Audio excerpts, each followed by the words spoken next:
Senator Bam, okay na, recognize. Maraming salamat, Mr. Chairman. My questions are on the youth, no? Pero bago yun, I just like to jump off on some of these questions that came up from the questions from my colleagues. Tanungin ko lang po yung DOH. I think in the current budget, there's budgeting for drug rehab centers, no? But it's only, if I'm not mistaken, four centers of 500 beds each. Eh di 2,000 lang po yun. That seems to be out of scope with regard to how many surrenderies po na meron tayo. Kung di po ako nagkakamali, 600,000 na po yung surrenderies po natin. I know may 1 billion from the private sector, pero hindi po ba masyadong konti naman po yun? Yes, sir. Thank you very much, Senator Bam. But I'd like to inform the body in compliance with the directive that I answered from the orders of Senator Lacson. I complied with that promise that I submitted. I don't know if you received it already in your office. The thing you were... Sige, Asik, go ahead. So I complied because this has something to do with your question. Okay. I'm sorry, I'm not familiar with the previous discussion. I guess the question is, ano yung tamang number of beds na dapat meron tayo? Precisely. Ano nga po ba yung tamang number of beds na meron dapat tayo for drug rehab? Sa ngayon po, the records will show that the data were those were given were before the surge of this phenomenon. So ano na po ngayon? Brought about. What is your suggestion? I'd like to give you some vital information. Sige po. Because during our initial meeting, the first week of the President Duterte's administration, we had a call from the office of Secretary to the Cabinet, Secretary Basco, and then Secretary of the ILG, Secretary Sueño, and of course our DOH Secretary, which I represent, Secretary Bial, and of course the Dangerous Drugs Board with our newly appointed Chair, Dr. Benji Reyes, and the PDEA, and of course the PNP. Now, we categorize, and as I mentioned in the past previous Senate hearing, the categorization of the different forms of surrenderers. No? And they were actually the role of, initially, I chaired the first sector or the first level, which is for rehabilitation. And so, in coordination with the performance in the response of the PNP, there were thousands of, we call them surrenderers, influx actually, which were not expected during the budget hearing of last year. That's right. So that was unexpected. So different times calls for different doings. But in response to that, after categorizing the different surrenderers, and with the help of the PNP for their categorization, and it's for their way of identifying the surrenderers, and then the DOH's way is to categorize them if they are occasional users, moderate users, or Asik, let me, sorry to cut you, I have more questions kasi, but this is a simple question. How much should we increase the budget for drug rehab centers in the current budget? Because we're currently deliberating the budget, and alam naman natin na pwede pa naman magbago yan until the law is actually passed. So, meron na po bang figure ang DOH with regard to how many more centers we need to put up? We will put up additional 4 centers. But this is what I was for regional centers. But this is what I was about to say. Yes, second. There is a donation to an answer to the call of the president, and this to the military camps. And so the creation of a mega TRC, Mega Treatment and Rehab Center, one located in Nueva Ecija and Fort Magsaysay.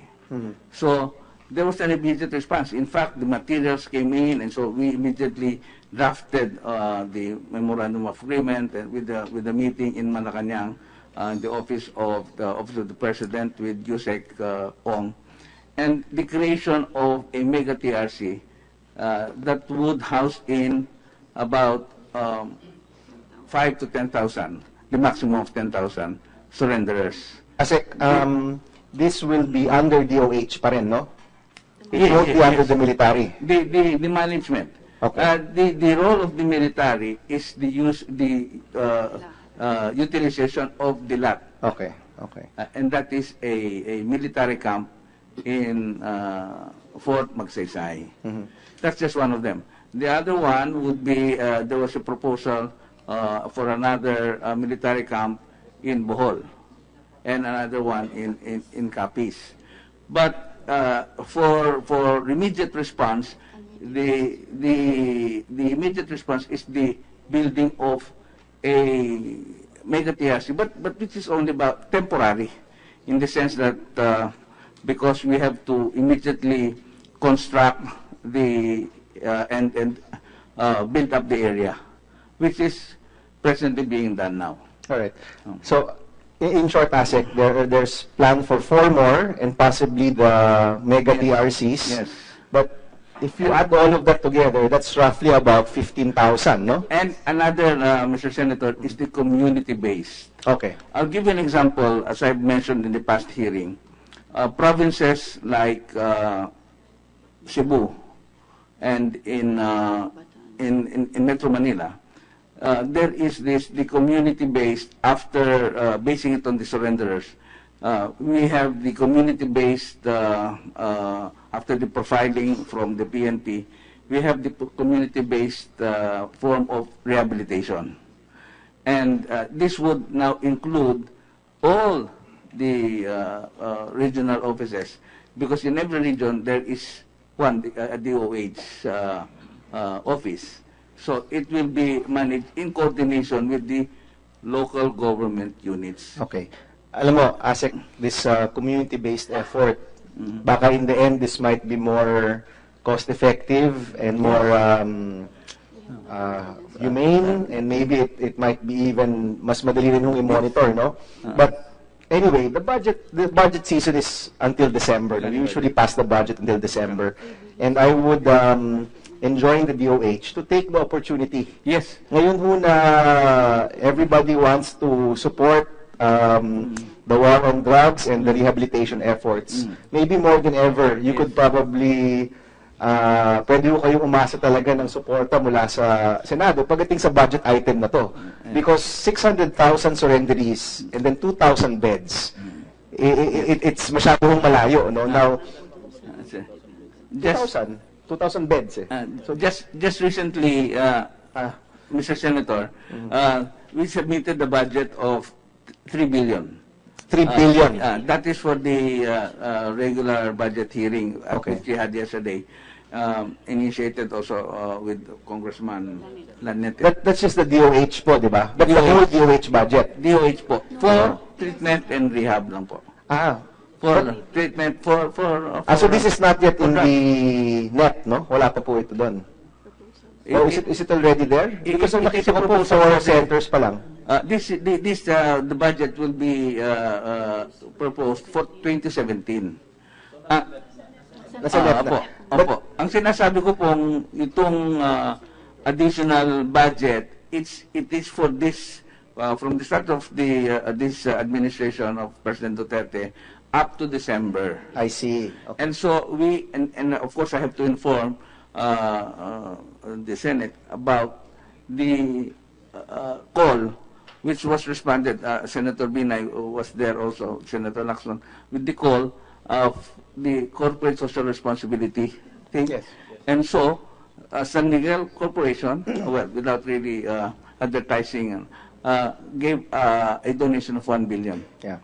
This might initiate, but this will be utilized for initially for included for this year's use budget. And of course, as was mentioned, the initial response would also come from PAGCOR and PCSO. All right. So, ASEC, in short, the drug rehab facilities of the government, ang metric po niyan, number of heads, di ba? Yes, yes. Ang number of heads sa number of beds, pareho lang ba yun? Usually, pareho Yes, po yun, yes, no? yes. Okay. No, but they're outpatients, di ba? Yeah, Hindi these naman are the outpatients So, po, 2,000 yung admitted. inpatients. But there are more. Yes. Yung mga Okay. outpatient. Let me- What's the total number? Yes, let me jump off on that. Ano po yung total number of individuals that government can provide free rehabilitation to? I just had a talk with the newly appointed chair of the board. Dr. Reyes, would you like to give Yeah, a go ahead. recent update with your figures? Thank you. Thank you, Mr. Chair, Mr. Senator. Just to give you a better picture, Mr. Chair, if you're talking about 3 to 3.7 million users, according to international statistics, out of that number, we have around 0.6 to 1% na kailangan, sir, na iparehab. So that's around 30,000 to 37,000 persons. Right now, Mr. Chair, ang capacity lang ng rehab natin at most 10,000, no? The most- And we're only housing last year 5,000 plus lang. Dr. Reyes, let me just ask you again. Yung 0.6, yun lang yung kailangan ni rehab. According to international statistics, Mr. Chair, 0.6 to 1% ang yung drug dependent talaga.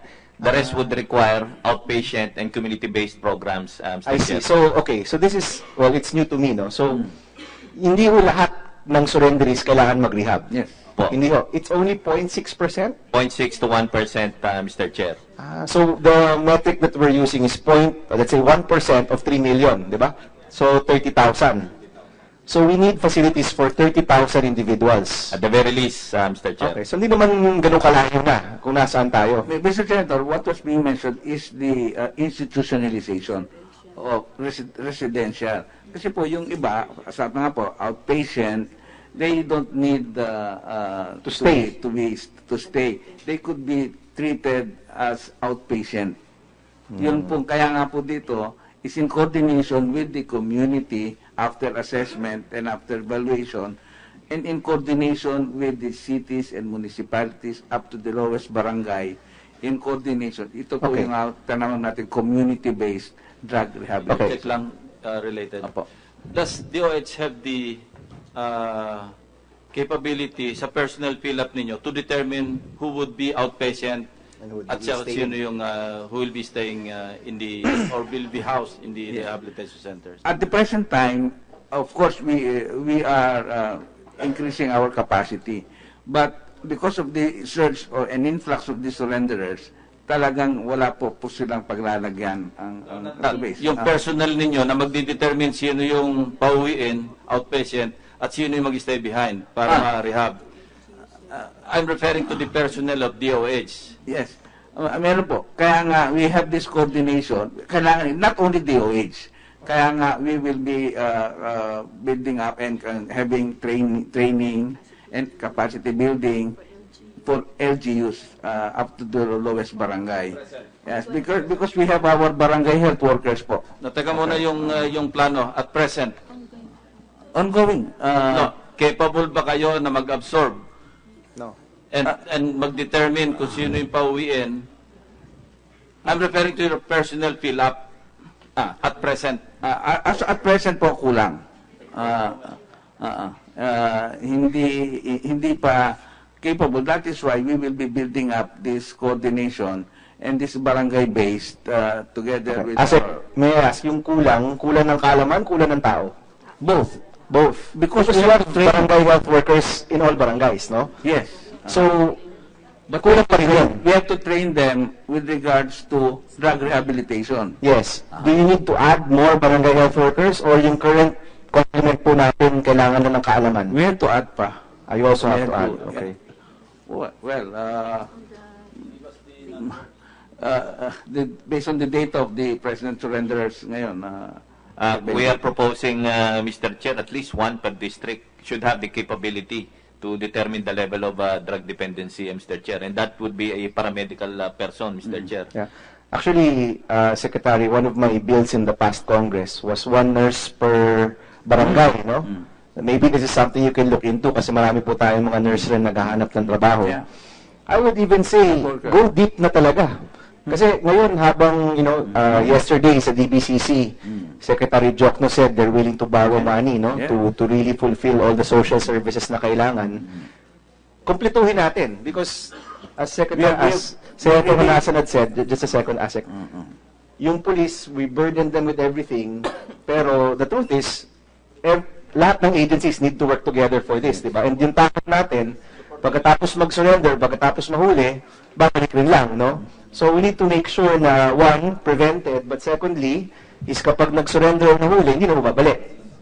And this might mean, initially, my thought was more facilities, no? But actually, it's more barangay-based type of interventions. No? Is that right, Asek? Exactly po. In fact, in the last Senate hearing, I mentioned about the three pillars. That includes, one is the DOH, the second is the religious, where the UBAs come in, as was mentioned a while ago. Dito po. Opo. And then, we have also, again, the TESDA for building up of job initiatives. Hindi lang yung TESDA kasi yung DepEd may abot alam program na pagkabit ng mga OSYs. It's an inter-agency, Senator. Okay. Sige po. In response to this. This was just a small question that turned into a long discussion, no? But let me move on to other things. No, I have a suggestion. Siguro DDB should take the lead, to integrate all efforts of the, siyempre kasama law enforcement, but more importantly, yung support mechanism, yung community, DOH, of course, yung UBAS, and the youth, of course. In fact, Mr. Chairman, we already prepared an algorithm and a provisional board regulation marrying all these components, including your question earlier, Mr. Chair, yung regarding the minors. It's just that hindi pa po napipirmahan, Mr. Chair, ng mga board members itong aming board regulation. I can submit this that Kasi hindi naman normal times ito eh. Yung fight against illegal drugs, we have not experienced something like this before. So, pagka extraordinary circumstances, kailangan din na extraordinary moves, di ba? Or efforts. Sige, let me jump off on that, Dr. Reyes. Maybe si Com Earl can also answer, no? Doon po sa 3 million natin na, how do you call it? Drug users, ano nga po ulit yung porsyento ng mga once in a lifetime? Yung sabi yung lifetime? It's around 4.3 million, like, yung once in their lifetime. Once in their lifetime. Okay, so Tumikim, patuloy Mr. lang. Chair. Tumikim. Okay. Yung nasarapan at naging nahook, ilan po yun? Basically, Mr. Chair, 0.6 to 1%. Ito yung dependent, naging dependent talaga, Mr. Chair. 0.6, only 0.6 to 1%? Based on international statistics, UNODC statistics, Mr. Chair. Pero, parang that doesn't... Okay, what is 1% of 4.3 million? 43,000? Yeah. 43,000 lang talaga yung masasabi nating drug addict talaga. Yung levels kasi, Mr. Chair, we're only talking about yung extreme drug dependency, yung severe substance use disorder na kailangan talagang iparehab, Mr. Chair. Yung moderate substance use disorder pa rin yan, Mr. Chair, Okay. but can be provided with outpatient interventions. Okay, so yung how do you say it? Heavy users is 1%, moderate, yung moderate, delikado pa rin yan, di ba? Moderate, Mr. Chair, maybe around 2 to 10% ang magre-require ng outpatient programs. Only 10%. So, 430,000. And the rest? The rest, Mr. Chair, would be mild substance use disorders, structured community-based programs, Mr. Chair, or yung basic community-based interventions lang, Mr. Chair. Okay, so you're saying the majority once lang nag-try? Talaga? That's very surprising to me, no? Na, okay, I would have expected a higher number, no? But in any case, dun po sa moderate at dun sa yung intense or heavy users, severe, anong porsyento po doon yung youth, no, below the age of 30? Is it high? Is it a low percentage? Asek, would you come, Earl? So, recognize Asek Saavedra. Good morning, Senator. Good morning, Mr. Chair. Actually, the data that we use at the National Youth Commission is still based sa data provided po by the Dangerous Drugs Board. But lately, in one of the meetings which we had sa DDB po, shinare naman namin yung nakalagay sa Youth Adult Fertility and Sexuality Study. Okay. Bale 2013 data po ito. And for the record, Mr. Chair, Mr. Senator, if I may just cite some of the significant findings, nakalagay dito na the mean age of first drug use is at 17.3 years old. So same ito for males and females. Tapos yung drug use, more prevalent siya among males at 7.1%. Breakdown na po ito, no? Then females at 0.8%. The proportion of youth who ever use drugs doubled from 1994 to 2002. So, from 6%, naging 11% po siya. So, siguro po ito yung ibang mga kasagutan doon sa mga tanong po na i-raise niyo. What is the absolute number of 11%? Ito po ay base sa survey which they did. So, yung respondents po kasi nito, aabot po ng 10,000. No, but Sorry. pag sabi mong 11% of youth, ano ba yung number natin ngayon ng youth? What is the population? The population, sir, since the population of the country just turned 104 million, so around 30% po nito. So mga 34 million po yung population ng youth ngayon at present. Opo. Kung 11%, edi 3 million yun. That doesn't match the numbers of DDB. Yun po yung sa DDB po kasi household survey po yung ginawa nila. At saka yung number of youth drug users na meron sila ay base po yung mga admitted sa mga sa mga rehabilitation centers at saka yung mga nag-undergo ng intervention programs. Yes, sir. Si YAFS, I'm familiar with YAFS. This is YAFS 4? YAFS 4 na ba to? O YAFS 3? This is YAFS 4, Mr. 4 Chair. na, okay. Si YAFS 4, 10,000 respondents yan, but was it done in a way na indicative siya of the whole population or just of that 10,000? Yung 10,000 lang po ito. Lang, okay. Opo, So, yung hindi siya 10,000 indicative lang. of the whole No, not population. necessarily. But So, we clarified that, Senator, sa kanila kasi gusto rin po namin ma-analyze ito deeply because last time when we had a talk with the Dangerous Drugs Board, sabi namin napaka-significant ng data na ito at kailangan ma-match dahil gagamitin ito sa pagko-conceptualize namin ng Philippine Youth Development Plan at part of which ay yung pagka-come up ng mga safety nets and safeguards to ensure na maka-curb yung vulnerability sa mga young people. Sige. So if that's not indicative of the whole population, balik ako kay Dr. Reyes, no? Kayo po, wala po kayong extrapolation of the, hindi extrapolation, breakdown of the numbers. Anong porsyento po nung 4.3 million, yung between the age of 0 to 30?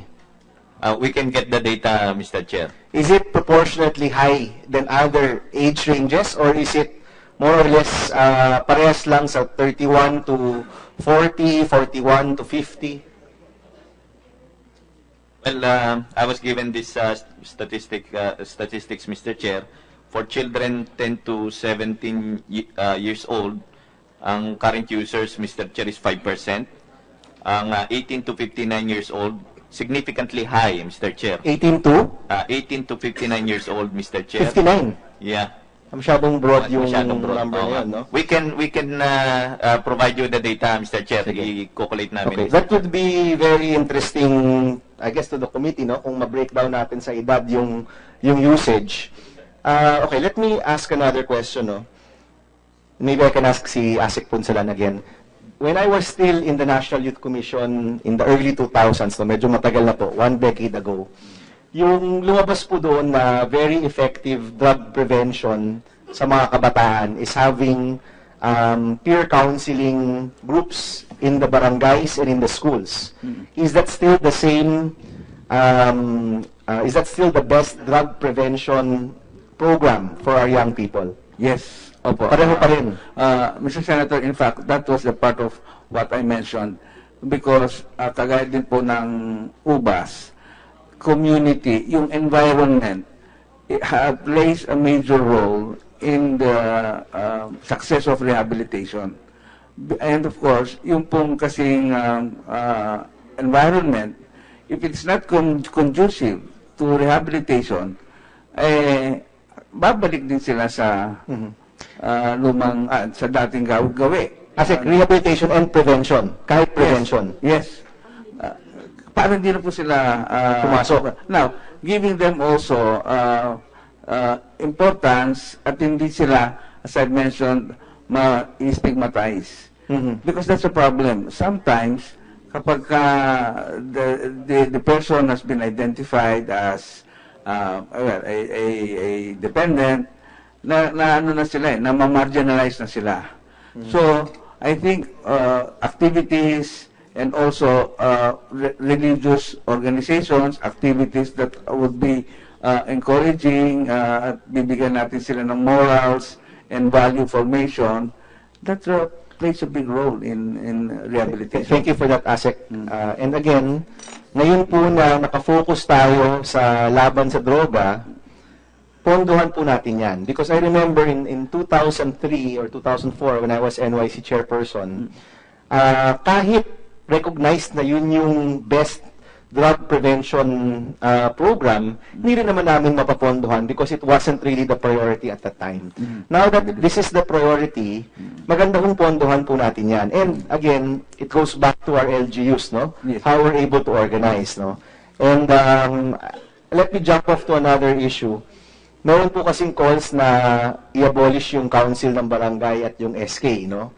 May mga nagsasabi na hindi importante. But ngayon po na nasabi nyo rin na itong intervention ng ating mga local officials, napakahalaga sa kabataan, sa ating mga mamamayan na may mga drug issues po.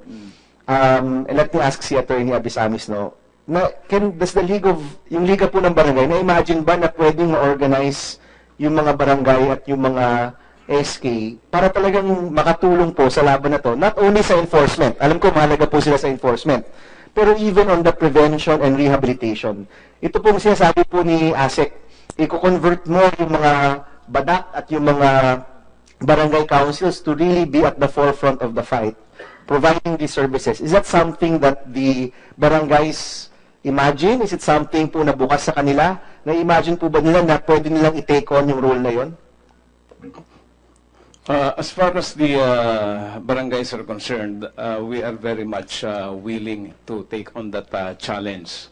And that, as a matter of fact, we have been very active already in pursuing towards the accomplishment of those objectives. That is the reason why we have been closely coordinating and communicating, holding meetings with the other agencies concerned. So, gaya po nung nabanggit kanina, for example, yun pong barangay health workers, medyo kulang. As far as statistics are concerned, out of the 42,036 barangays throughout the Philippines, yun pong available data as of December 2015, 185,441 barangay health workers po meron tayo. Total po of the barangay volunteers, including tanods, members of the Lupon Tagapamayapa, pwede po yan, ano, dahil they are considered as peers na talagang sinusunod din naman sa community. Ang total po niyan ay umaabot sa 1,060,994 barangay workers and volunteers. So we can just imagine if we will be able to tap all these barangay officials. I'm very sure that they will contribute a lot in the success of the campaign against illegal drugs. Right now, I think, correct me if I'm wrong, yung concentration po ng ating barangay officials, mas sa enforcement, no? Tumutulong po sa pulis natin na makahuli, maka-identify. Ito pong aspeto na to, na minimension po ni ASEC Punsalan, creating these community programs for the youth, mga peer counseling, ito po ba'y kaya ng ating mga barangay na gawin? Kaya po ng barangay yan. At gaya po nung nabanggit ko kanina, no, The barangays have closely coordinated also with the interfaith groups. Hindi lang po ito yung mga Katoliko, lahat po ng religious groups. And I could see and I could feel the enthusiasm of these religious groups in order to help and support the barangays in this campaign. And not only in the operational aspect, but also in the awareness. Oh, and attorney, I think makatulong rin sa ating anti-drug drive. Kung, again, hindi lang yung PNP yung nakapronta. If it's a multi-sectoral effort, no, may simbahan, may local, may mga organizations, parang we can really see that it's a community effort to fight drugs. Again, a lot of attention on the PNP, but at the end of the day, isang aspeto lang sila dun sa laban. I think na-mention na rin yan ni General in previous hearings. No? ASEC wants to say something. Well, I would like to take this advantage also. Now, aside from yung community, we have also the recovering drug addicts or drug dependents naka-recover na, and they are good, kumbaga, ambassadors already on their own, based on their experience. They could even, we have the Narcotics Anonymous. Narcotics Anonymous, of course, Ubas can relate with me. They could be the ambassadors of telling the youth, for example, of their experience, and it could be used as, and in fact, we are using them in part of our seminars, na they become resource persons, and they could give their experiences and relate to and share their experiences as a form of an incentive or encouragement, because we could not only do it through health. It has to have a peer support, of course, as I've said, barangay, community, and religious. Kasama po yan morals. Okay, thank you, ASEC. I've run out of time now, but just very quickly, si ASEC Earl, kung gusto nyo pong magsalita rin sa issue ng maybe, how does the NYC look at the SK as maybe a possible partner in preventing drugs in the communities? Yes, sir. Thank you for asking that question. Actually, naging interested po ako sa naging dialogue kanina sapagkat gusto ko rin pong i-share na apart from what NYC is doing right now, meron din po kasi tayong 6 na flagship initiatives mostly funded by the Dangerous Drugs Board. At saka yung naging sistema po kasi namin dito, yung implementation process is through localized approaches, Senator Bam. In fact, nakatarget siya sa 3 thematic areas. Una, demand reduction. Pangalawa, preventive education focusing on programs, projects, activities, and advocacies. And lastly, yung sa civic awareness. In fact, doon po sa partnership with the barangays and local government units, matagal na rin po naming nilalabi ito on the part of NYC na sana makonsider yung proper implementation ng particular section under Republic Act 9165 on the creation of special drug education centers. Ito po ay para sa mga out-of-school youth and street children in each locality.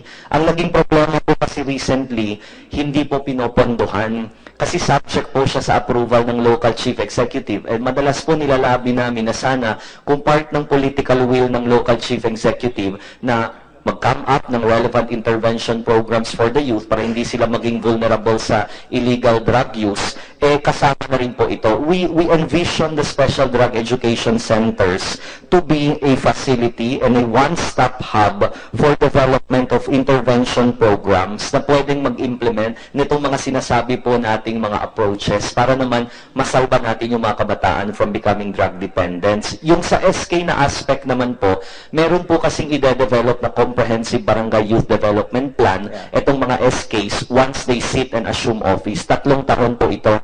And out of the 3-year plan, meron din pong annual barangay youth investment program. Gusto po kasi namin, and naging commitment po namin kay Secretary Sueno ng DILG, na kung maglalabas po ng guidelines in conceptualizing these blueprints and frameworks for development, kasama po yung mga intervention programs na geared towards drug abuse prevention. So, magandang mekanismo po, Senator, actually. Sana po matulungan din kami ng committee in reminding the League of Cities, Liga ng mga barangays, doon po sa pagpaprioritize ng special drug education centers kasi dapat po na-create na yan since the time na na-approve po yung batas. Pero for the record, dalawa pa lang po ang special drug education centers na meron to date. Yung isa po hindi pa functional. So nalulungkot kami kasi ito po yung pwedeng maging facility kung saan sasangguni ang ating mga kabataan. Alright. Thank you, Comrade. Just a last question kay Dr. Reyes. And this one is information that I wish to take in my committee, sa Committee on Education. Do you already have any information on how accessible illegal drugs are in our public schools and SUCs? I think the enforcement sector, Enforcement Mr. side. Chair, would be in a better position to address that. Maybe I can ask si General De La Rosa. General, gaano po how accessible, how prevalent are illegal drugs sa ating mga eskwelahan? K-12 tsaka SUCs and private schools. May data na po ba tayo dyan? So far, wala pa. Wala pa. But I remember, sabi ko niyo before, 94% po ata ng barangay Yes, Your Honor. accessible. Okay, maybe we'll tackle this lang in a separate hearing sa Committee on Education. Yes, Your But if we could also get some information, gaano po ka-available ang drugs sa ating mga eskwelahan? Ito ba'y mahanap mo sa loob? Ito ba'y mahanap mo sa labas? Or ano po sila? Lumalayo ba sila sa mga eskwelahan? Ang alam ko kasi sa ibang schools, very accessible po siya. And it's something we'd like to take up sa Committee on Education. Baka po you can provide na lang kung may data na po kayo. Yes, Your Honor. Yes, all right. Thank you. Mr. Chairman, sorry for the lengthy questions. Okay, Thank you. it's okay.